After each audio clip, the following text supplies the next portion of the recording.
ಏನ್ ಸಮಸ್ಯೆ ಇದೆ ರೈತರಿಗೆ ಇಲ್ಲಿ? ನಮ್ಗಿರೋದು ಮಾರ್ಕೆಟ್ ಎಲ್ಲ ಇದೆಯಾ? ಎಲ್ಲಿದೆ ಮಾಲೂರು ಹೋಗ್ಬೇಕು ದೂರನೇ ಪರವಾಗಿಲ್ಲ ಐತೆ.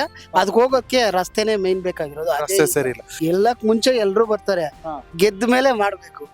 ಗೆದ್ದ ಮೇಲೆ ಬಂದು ಇವಾಗ ಹೋಬ್ಳಿ ತಾನೆ ಲಕ್ಕೂರ್ ಹೋಬ್ಳಿ, ನಮ್ ನಂಜೇಗೌಡ್ರು 7 ವರ್ಷ ಆಯ್ತು. ಹಾ. ಒಂದು ಒಂದು ಏನಾದ್ರೂ ಒಂದ್ ಕೆಲ್ಸಕ್ಕಂತ ಗುದ್ಲಿ ಪೂಜೆ ಮಾಡಿದವರಲ್ಲ.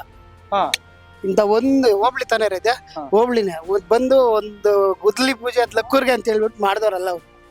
ಇವತ್ತಿಗೆ ನಾವು ಯಾರ ಫಂಕ್ಷನ್ ಕರೆದ್ರೆ ಬರ್ತಾರೆ ತಪ್ಪ, ಏನಾದ್ರು ಕೆಲ್ಸಕ್ಕೆ ಗುದ್ಲಿ ಪೂಜೆ ಮಾಡೋ ಇದೇ ಇಲ್ಲ.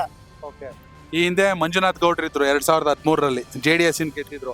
ಅವಾಗ ಒಂಚೂರು ಚಿಕ್ಕ ತಿರುಪತಿ ಅಭಿವೃದ್ಧಿ ಆಯ್ತು ಅಂತ ಒಂದಷ್ಟು ಜನ ಹೇಳ್ತಾರೆ. ಅದು ನಡೆದೈತೆ ಚಿಕ್ಕ ತಿರುಪತಿಯಲ್ಲಿ ಮಾಡವ್ರೆ. ಇವಾಗೂ ಪರವಾಗಿಲ್ಲ, ಚಿಕ್ಕ ತಿರುಪತಿ ಕೆಲ್ಸಗಳು ಆಗವೆ. ಆದ್ರೂ ಕೃಷ್ಣ ಶೆಟ್ಟಿ ಇದ್ದಾಗಲೂ ತುಂಬಾ ಅಭಿವೃದ್ಧಿ ಆಗಿದೆ ಅಂತ. ಏನೋ ಅವಾಗ ನಾವು ಅಷ್ಟೊಂದು ಇರ್ಲಿಲ್ಲ. ಹಾ. ಇವಾಗ ಸದ್ಯಕ್ಕಿರೋ ಸಮಸ್ಯೆಗಳಿದೆ, ಮೇನ್ ಬಸ್ಗಳಿಲ್ಲ. ಹಾ. ಕೂರು ನೋಡಿ ಇದೇ ತರ ನೋಡಿ, ಈ ತರ ನೋಡಿ ಈ ತರ ಐತೆ. ಇವ್ರೆ ಉಡಿ ವಿಜಯ್ ಕುಮಾರ್ ಎಲ್ಲಿ ಅವರು? ನೋಡಿ ಅಲ್ಲಿಂದ ಬಂದು ಇವಾಗ ಮಾಲ್ರಲ್ಲಿ ಸೆಟ್ಲ್ ಆಗಿರೋದು. ಅವರ ಸಿಗ್ತಾರ?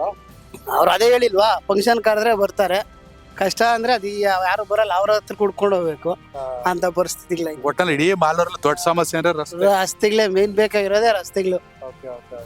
ನಾನು ಡೈಲಿ ಹೋಗ್ತೀನಿ ನನ್ನ ಮನೇಲಿ ಕಾಲೇಜ್ ಕರ್ಕೊಂಡ್ಬಿಡಕ್ಕೆ. ಅವಾಗ ಬರೋಷ್ಟು ಕಣ್ಣುಗಳೆಲ್ಲ ಮುಚ್ಕೊಂಡ್ಬಿಡ್ತವೆ.